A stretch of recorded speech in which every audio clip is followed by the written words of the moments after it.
और पूरे दुनिया को आज बुद्ध की जरूरत है। पूरे देश को ऐसे मुकाम पर लाके खड़ा कर दिया जहां लोगों की वोट की भी चोरी हो रही है, लोगों के अधिकारों की भी चोरी हो रही है, लोगों के मान सम्मान की चोरी हो रही है, हमारे लोगों की तो शिक्षा भी चोरी हो गई। भारत में केवल जो इनकम टैक्स पे करते थे, जो बड़े जमींदार थे, केवल उनको वोट का अधिकार था। डॉक्टर बाबा साहब अम्बेडकर जी ने अंग्रेजों को यह मानने के लिए बाध्य कर दिया कि भारत में रहने वाले सभी लोगों को समान रूप से वोट का अधिकार मिलना चाहिए। लेकिन आज हम अपनी वोट की कीमत को समझते नहीं है। शराब की बोतल में 10-20 किलो अनाज में 2-4 हजार रुपए में अपनी वोट को बेच देते हैं। डॉक्टर बाबा साहब अम्बेडकर जी ने शिक्षण संस्थानों में रिजर्वेशन देकर, राजनीतिक रिजर्वेशन देकर, सरकारी नौकरियों में रिजर्वेशन देकर हमें आगे बढ़ने का रास्ता बनाया था। जब सरकारों ने साजिश करके 5th पे कमीशन के माध्यम से 4th क्लास एम्प्लॉयमेंट को पूरी तरह आउटसोर्स करके ठेके पे दे दिया। धीरे धीरे सरकारों की साजिश इतनी बढ़ी कि उन्होंने धीरे धीरे सरकारी स्कूलों को कमजोर करना और फिर बंद करना शुरू कर दिया। यानी कि आपके नौकरी के रास्ते भी बंद, आपके पढ़ाई के रास्ते भी बंद। SC/ST के लोगों के लिए, उनके बच्चों के भविष्य के लिए खतरा पैदा हो गया है। इस खतरे से हमें मिलकर लड़ना। देश के अंदर धर्म के नाम पे नफरत बढ़ेगी, जाति के नाम पे नफरत बढ़ेगी तो देश कमजोर होगा। खरीदी गई, कितने लोगों ने कुर्बानी दी है, कितने लोगों ने अपनी मेहनत की कमाई से एक एक रुपया निकाल के दिया है। हमारे कई सारे माननीय जजेस ने भी दिया है, कई सारे ब्यूरोक्रेट्स ने भी दिया है, मजदूरों ने भी दिया, किसानों ने भी दिया, वकीलों ने भी दिया, इंजीनियर्स ने भी दिया, डॉक्टर्स ने भी दिया। तमाम लोगों ने मिलकर दिल्ली के अंदर पहला मिशन जय भीम विपස්සना एवं ध्यान साधना केंद्र खरीदा और समाज के लिए समर्पित किया। चूंकि इस पूरे देहात के क्षेत्र में धीरे धीरे अम्बेडकरवाद तो बढ़ा लेकिन बुद्धिज्म पीछे छूटा और पूरे दुनिया को आज बुद्ध की जरूरत है। जिस तरह पूरे दुनिया में नफरत बढ़ी है, लोग एक दूसरे के खून के प्यासे हैं, जहां देखो कहीं जाति के नाम पर, कहीं धर्म के नाम पर उन्माद है। सरकारें खुद प्रायोजित करती है दंगे, चारों तरफ हिंदू मुसलमान है। पूरे देश को एक ऐसे मुकाम पर लाके खड़ा कर दिया जहां लोगों की वोट की भी चोरी हो रही है, लोगों के अधिकारों की भी चोरी हो रही है, लोगों के मान सम्मान की चोरी हो रही है। आए दिन हम देख रहे हैं हमारे लोगों की तो शिक्षा भी चोरी हो गई। ये जो मिडिल क्लास बना, जिन्होंने चंदा दिया, आप जानते हैं ये मिडिल क्लास कैसे बना? आपको पता होगा 1935 के एक्ट से पहले भारत में केवल जो इनकम टैक्स पे करते थे, जो बड़े जमींदार थे, केवल उनको वोट का अधिकार था। लेकिन 1919 में साउथ बोरो कमीशन को ज्ञापन देकर और उसके बाद 1928-29 में साइमन कमीशन को ज्ञापन देकर 1930, 31, 32 में राउंड टेबल कॉन्फ्रेंस के माध्यम से डॉक्टर बाबा साहब अम्बेडकर जी ने अंग्रेजों को यह मानने के लिए बाध्य कर दिया कि भारत में रहने वाले सभी लोगों को समान रूप से वोट का अधिकार मिलना चाहिए। और वो हमें वोट का अधिकार मिला। लेकिन आज हम अपनी वोट की कीमत को समझते नहीं है। शराब की बोतल में 10-20 किलो अनाज में 2-4 हजार रुपए में अपनी वोट को बेच देते हैं और अब तो पूरे चुनाव चोरी हो रहे हैं। कितने मुश्किल से मिडिल क्लास बना था, क्योंकि डॉक्टर बाबा साहब अम्बेडकर जी ने शिक्षण संस्थानों में रिजर्वेशन देकर, राजनीतिक रिजर्वेशन देकर, सरकारी नौकरियों में रिजर्वेशन देकर हमें आगे बढ़ने का रास्ता बनाया था।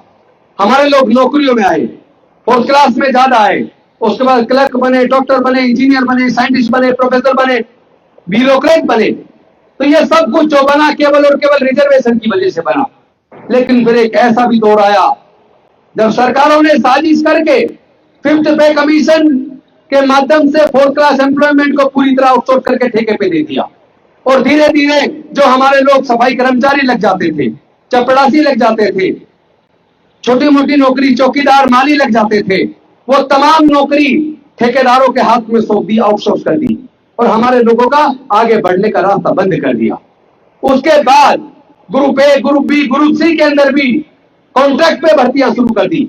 देश के तमाम राज्यों के अंदर 50% वैकेंसी खाली पड़ी है, केवल 50% है, उसमें भी आधे कॉन्ट्रैक्ट पे नौकरी कर रहे हैं। तो हमारा तो नौकरी का रास्ता भी बंद हो गया। ऊपर से ब्यूरोक्रेसी में डायरेक्ट लेटरल एंट्री ले आए, लेटरल एंट्री लाकर ज्वाइंट सेक्रेटरी और डायरेक्टर की भर्ती डायरेक्ट हो रही है। आपको मुझे ये बताते हुए गर्व महसूस हो रहा है कि 2021 के अंदर, उस वक्त मैं मंत्री था दिल्ली की सरकार में, मंत्री रहते हुए लेटरल एंट्री के खिलाफ पूरे भारत का पहला प्रदर्शन मिशन जय भीम के बैनर तले हम लोगों ने किया। पूरे देश में धम्म दीक्षा का प्रोग्राम बाबा साहेब का सपना भारत को बोलते हुए करना है। इसका प्रोग्राम बड़े पैमाने पे किसी ने कैबिनेट मिनिस्टर रहते हुए किया तो मिशन जय भीम के माध्यम से हम लोगों ने किया। तब से पूरे देश के अंदर बौद्धमय भारत का सपना साकार हो चला है। लेकिन इसी के साथ साथ आपने देखा होगा धीरे धीरे सरकारों की साजिश इतनी बढ़ी कि उन्होंने धीरे धीरे सरकारी स्कूलों को कमजोर करना और फिर बंद करना शुरू कर दिया। पिछले 15 से 20 सालों में 2 लाख से ज्यादा सरकारी स्कूल बंद हो गए। प्राइवेट स्कूल खुलते जा रहे हैं, सरकारी स्कूल बंद हो रहे हैं। प्राइवेट स्कूल में एक बच्चे को पढ़ाने का खर्चा कम से कम 8 से 10 हजार आता है। हर परिवार में 2 बच्चे हैं तो 2 बच्चों को पढ़ाने के लिए 15 से 20 हजार रुपया चाहिए। हमारे समाज के 99% SC/ST के लोग ऐसे हैं जिनके पूरे परिवार की इनकम जोड़ लो तो 5,000 रुपए से लेकर 20,000 रुपए महीने के बीच है। क्या हम अपने बच्चों को प्राइवेट स्कूल में पढ़ा सकते हैं? नहीं पढ़ा सकते। और इसी वजह से हमारे लोग मजबूर है सरकारी स्कूल में पढ़ने के लिए, और सरकारी स्कूलों को लगातार बंद किया जा रहा है या कमजोर किया जा रहा है। हायर एजुकेशन में तो हमारा रास्ता बिल्कुल बंद कर दिया। मतलब आप चपड़ासी तो छोड़िए, ग्रुप A, B, C यानी A ग्रुप में भी जो नौकरी में हमारा आदमी है वो अपने बच्चों की हायर एजुकेशन का खर्चा नहीं उठा सकता। मैंने कल ही प्रेस कॉन्फ्रेंस की थी, अगर आपको याद हो, कुछ लोगों ने सुना हो, तो ऐसे रेपुटेटेड जो प्रीमियर प्राइवेट एजुकेशनल इंस्टीट्यूशन है, सिंपल BA का खर्चा 60 लाख, 6 लाख की डिग्री, 6 साल की डिग्री 60 लाख रुपया, सिंपल BA 60 लाख रुपए। मैं पूछना चाहता हूं क्या हमारे क्लास पर ऑफिसर अपने बच्चे की, एक बच्चे की डिग्री कराने में 60 लाख खर्च कर सकते हैं क्या? NLU से लॉ की डिग्री, 5 साल की डिग्री, 1 साल का खर्चा कम से कम 5 लाख, 25 से 30 लाख चाहिए, और वो भी एडमिशन से पहले कोचिंग के लिए 3 लाख 4 लाख चाहिए। क्या हमारे लोग कर सकते हैं? यानी कि आपके नौकरी के रास्ते भी बंद, आपके पढ़ाई के रास्ते भी बंद। तो ये जो मिडिल क्लास बना था, जिसने चंदे देकर पामसेप के माध्यम से, तमाम माध्यम से हमारे लोगों की अनेकों संस्थाएं बनाई, हमारे लोगों के अंबेडकर भवन बने, रविदास भवन बने, बौद्ध मंदिर बने, और आज ये विपස්සना सेंटर आपके सामने है। लेकिन जब इसकी बिल्डिंग बनेगी, सोचिए क्या हमारा मिडिल क्लास बचेगा जो चंदा दे के बिल्डिंग बना पाए? किस हालत में सरकारों ने हमारे समाज को पहुंचा दिया है। SC/ST के लोगों के लिए, उनके बच्चों के भविष्य के लिए खतरा पैदा हो गया है। इस खतरे से हमें मिलकर लड़ना है, एकजुट होकर लड़ना है।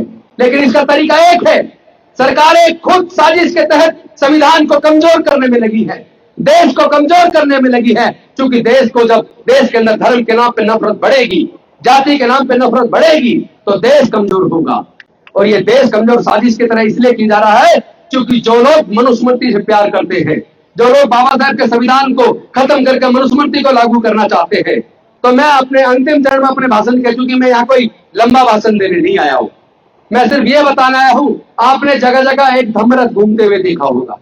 वो धम्म-रथ में मिशन जय भीम ने बौद्ध धम्म के प्रचार प्रसार के लिए बनाया।